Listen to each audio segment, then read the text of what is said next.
Selamat sejahtera kepada Puan Adwa Farahin binti Saparudin. Saya Darshini Devi, anak perempuan Subramani. Nombor matrik saya 10DDT 18F2020. Selamat sejahtera Puan, nama saya Danish Raj, anak lelaki Lechmanan. Nombor matrik saya 10DDT 18F2034. Selamat sejahtera kepada Puan Nur Adwa Farahin binti Saparudin. Nama saya Jiwanantini, anak perempuan Murli. Nombor matrik saya 10DDT 18F2023. Selamat sejahtera Puan, nama saya Tinesh, anak lelaki Wadivelu. Nombor kad matrik 10DDT 18F2040. Kami juga dari kelas DDT 5A.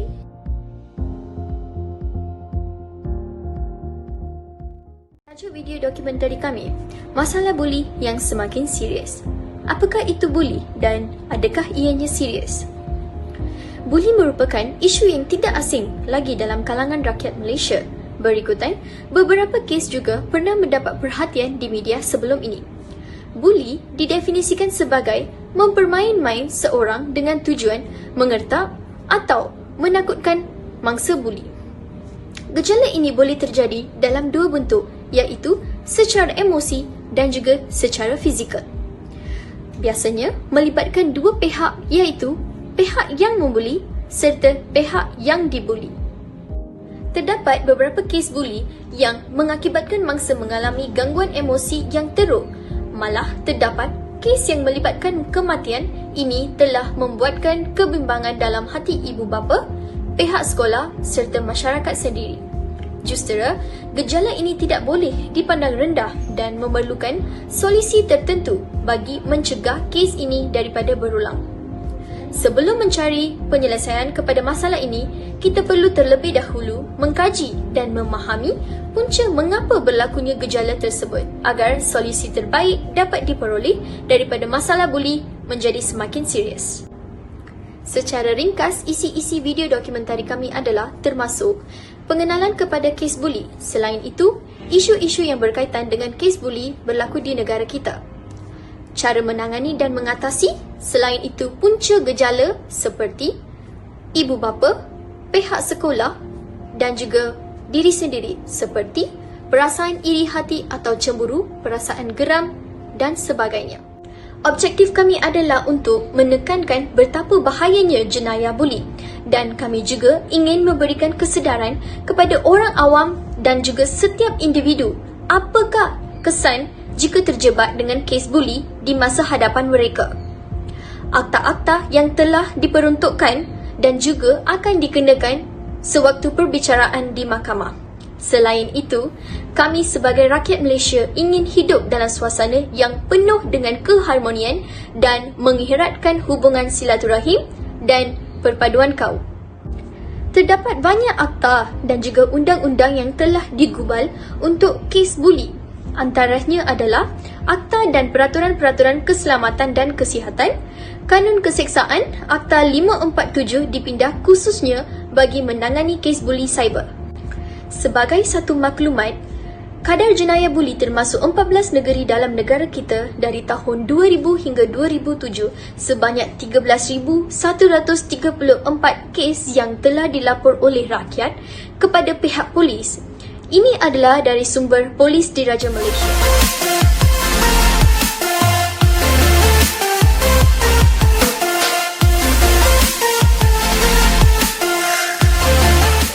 Terima kasih Cik Darshini Devi.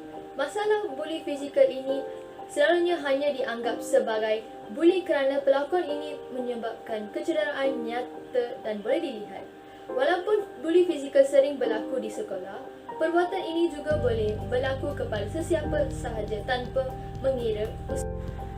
Sebagai contoh, masalah buli fizikal ialah masalah yang berlaku kepada Nabi yang berumur 18 tahun di Pulau Pinang pada hari Sabtu 10 Jun 2017. Remaja lelaki Nabi, mangsa buli telah dipukul oleh sekumpulan lelaki di jalan kaki Bukit Gelugur Sabtu lalu meninggal dunia di Hospital Pulau Pinang. Nabi yang berumur 18 tahun yang berada dalam keadaan mati otak dan hanya dibantu alat pernafasan menghembuskan nafas terakhirnya kira-kira 5.30 petang. Berita kematian Navin disahkan oleh Ketua Polis Daerah Timur Laut, Asisten Komisioner Anwar Omar dalam satu kenyataan Dewan petang pada hari tersebut. Dalam kejadian pada Sabtu, mangsa serta seorang lagi rakannya T. Pravin yang berumur 19 tahun dipukul oleh sekumpulan lelaki dengan menggunakan topi keledar serta ditumbuk dan ditendang hingga patah. Selain mengalami kecederaan parah sehingga disahkan mati otak, Navin turut mengalami kecederaan di bahagian tubuh manakala Pravin mengalami kecederaan di bahagian muka. Ketika kejadian kedua-dua mangsa dikatakan keluar untuk membeli burger berdekatan kawasan rumah. Sebelum didatangi sekumpulan lelaki yang memukul mangsa dengan menggunakan topi keledar. Ekoran kejadian itu, polis telah menahan 5 suspek yang berusia 16 hingga 18 tahun untuk membantu siasatan dan mereka mengakui memukul mangsa dalam kejadian tersebut. Selepas 6 hari berada di unit rawatan napi, Navin telah meninggal dunia di sisi ahli keluarganya. Yang ini saja daripada saya. Saya ingin menyerahkan kepada Encik Tanis Raj. Sekian. Encik Jiminandri, itu kes bully iaitu cyberbully yang sangat popular di kalangan individu dalam zaman moden ini. Bully cyber adalah perbuatan mengancam, memalukan atau menakutkan seseorang melalui media elektronik seperti message text, SMS, chatting email, laman web sosial, telefon bimbit atau permainan internet. Sekarang ini kehidupan kita sudah dipenuhi dengan pelbagai teknologi yang canggih, dan kita juga mudah mengakses maklumat dengan menggunakan jari sahaja. Tak main pula, pelbagai kemudahan media sosial ini dapat memudahkan perhubungan orang di sekeliling kita. Individu zaman sekarang ini menggunakan media sosial sebagai platform yang membuat perbuatan yang tidak sepatutnya dilakukan, iaitu membuli orang lain menggunakan media tersebut. Contoh jenis-jenis cyberbully yang dilakukan media sosial adalah mesej yang mengganggu dan mengancam. Selain itu, menyalahgunakan kata laluan dan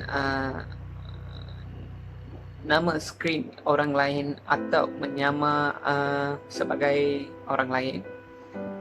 Di samping itu, memanjangkan email, foto atau video kepada orang lain. Seterusnya, memuat naik komen atau gambar yang tidak senonoh. Selanjutnya, seksi iaitu tindakan menghantar gambar, mesej atau video berunsur seksual menggunakan telefon bimbit. Akhirnya memulaukan individu tertentu daripada sesuatu kumpulan internet dengan sengaja. Bully cyber boleh berlaku selama-lamanya, iaitu 24 jam sehari, 7 hari seminggu dan 365 hari setahun. Salah satu bully cyber yang berlaku di Malaysia dalam masa yang terdekat adalah mangsa bully cyber bunuh diri selepas didakwa berdating warga asing pada 21 Mei 2020. Baru-baru ni seorang wanita berusia 20 tahun dipercayai mengantung dirinya selepas satu video TikTok, iaitu dengan seorang rakan sekanya bernyadi bahan cemuhan di Facebook. Video tersebut memaparkan di bersama-sama seorang rakan sekerja sedang melakon satu uningan dalam sebuah lagu berbahasa Hindi. Video itu menjadi bahan ejekan komuniti Facebook apabila video itu dimuat naik rakan sekerja wanita itu kemudian dimuat naik semula oleh seorang pengguna Facebook bernama Jokan Urwan dengan satu catatan bahasa Tamil yang kasar, iaitu bagaimana gadis itu jatuh cinta dengan seorang panglang. Semua orang tentu merestui anda. Video itu juga mendapati lebih 300 komen yang kebanyakan mencemooh berlaku kerana berdating dengan warga asing. Selepas pengendali laman itu enggan memadamkan video tersebut, Tibia Nagi kembali ke biliknya 8 malam dan apabila panggilan telefon tidak dijawab, abangnya Taran memecah masuk ke biliknya dan mendapati beliau bergantung diri dengan dupeta selendang di lehernya pada 93 malam. Dia isytiharkan meninggal dunia setibanya di hospital di setempat, meninggal satu nota bunuh diri meminta maaf kerana terbibit dalam video yang memalukan keluarganya. Bila membuat selidikan tentang kes ini, Tibia Nagi sudah bertunang dengan teman lelakinya selama 3 tahun dan mereka berancang berkahwin pada Disember ini. Memandangkan kita tidak tahu banyak perkara tentang mereka selain paparan di skrin, Membuli Cyber pula tulis cerita yang tidak sahih dan ditambah dengan caption yang memburuk dan komen-komen buruk membanjiri hantaran itu.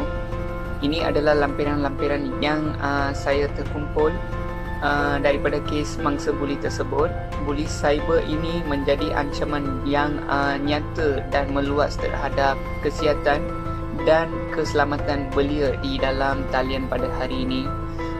Isu ini tidak boleh dipandangkan leceh dan memandangkan semua individu hidup di zaman internet adalah segalanya. Jika seseorang individu itu menjadi mangsa buli cyber, mereka boleh mengekalkan balas mesej, teks atau email buli dan mereka juga boleh meminta bantuan Cyber Security Malaysia. Ini sahaja daripada saya. Saya menyerahkan kepada Encik Tinesh. Terima kasih Encik Tanesh Raj. Kesimpulannya, selagi masalah ini masih berlulasar, impian negara kita yang ingin melahirkan satu bangsa yang bermartabat mulia dan berdaya maju akan tinggal sebagai khayalan saja. Hal ini kerana para pelajar merupakan aset negara yang penting dan akan menerajui negara ini pada masa depan. Berkata peribahasa Melayu, pemuda harapan bangsa, pemudi tiang negara. Oleh itu, semua pihak haruslah sehilir semudi dan sehati sejiwa dalam usaha menangani masalah buli yang semakin serius ini, walaupun kita terpaksa mengarungi liku-liku yang penuh dengan onar duri ini.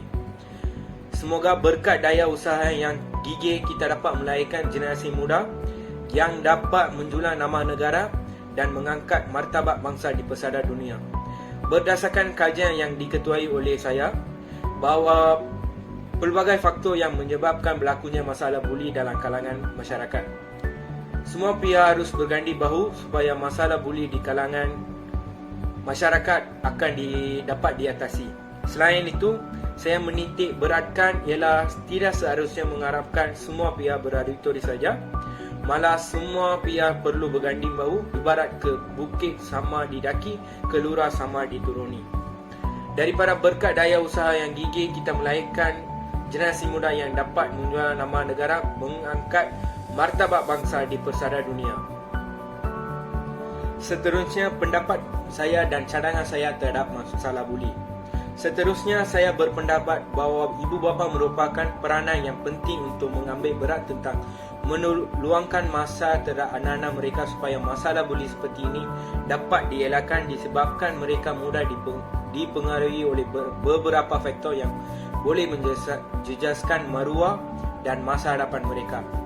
Faktor kegagalan ibu bapa melaksanakan tanggungjawab terhadap anak merupakan akan tunjang kepada berlaku jejala negatif seperti ini.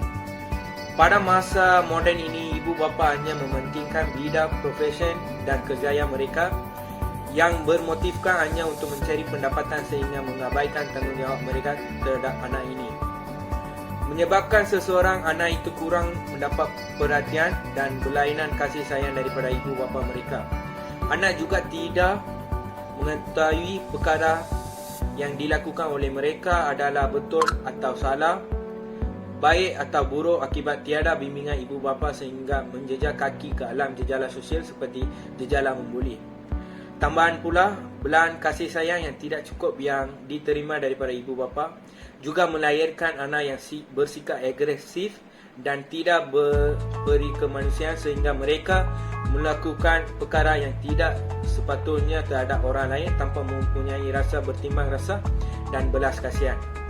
Saya juga berpendapat bahawa peranan media massa juga amat penting dalam membendung masalah buli di kalangan pelajar. Kuasa media massa dalam mempengaruhi minda pembaca memang tidak dapat disangka lagi. Banyak rencana-rencana yang dapat memberi kesedaran kepada pembaca, khasnya pelajar sekolah, boleh disiarkan dalam media massa.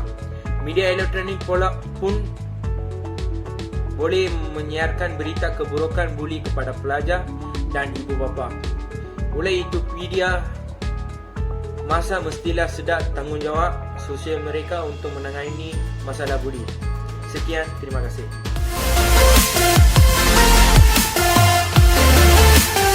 Pada pandangan saya, setiap individu mempunyai tanggungjawab dan peranan masing-masing dalam menangani gejala buli. Malah, apa yang paling penting adalah sikap kerjasama dan prihatin harus disemai agar tidak ada pihak yang terlepas pandang isu ini. Justru, demi mencapai kehidupan sejahtera, marilah kita bersama-sama mendidik anak muda yang bakal menjadi generasi pelapis pemimpin negara pada masa gejala ini mesti segera diatasi hingga akar ubinya dengan apa cara sekalipun. Jika tidak, gejala buli ini akan menjadi penghalang kepada kemajuan negara dan juga generasi muda. Semoga berkat daya usaha yang gigih kita dapat melahirkan generasi muda yang dapat menjulang nama negara dan mengangkat martabat bangsa di pesada dunia. Sekian, terima kasih dari kami. Pada pandangan saya, terdapat banyak punca yang menyumbang kepada masalah buli dan kita telah kenal pasti beberapa langkah atau faktor yang wajar diambil sebagai cara mengatasinya. Sebaiknya kita membantras sedaya upaya masalah buli ini agar ia tidak berluasa dan merosakkan keharmonian masyarakat kita di waktu kelam.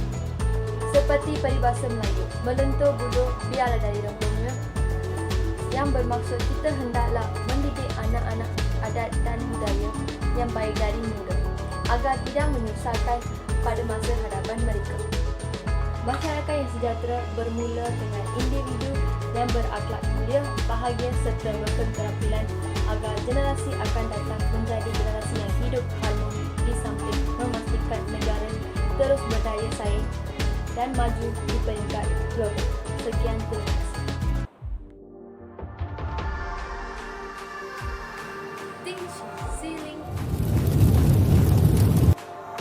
கொடுமைப்படுத்துதல் நிறுத்து. Stop bullying. Hentikan buli.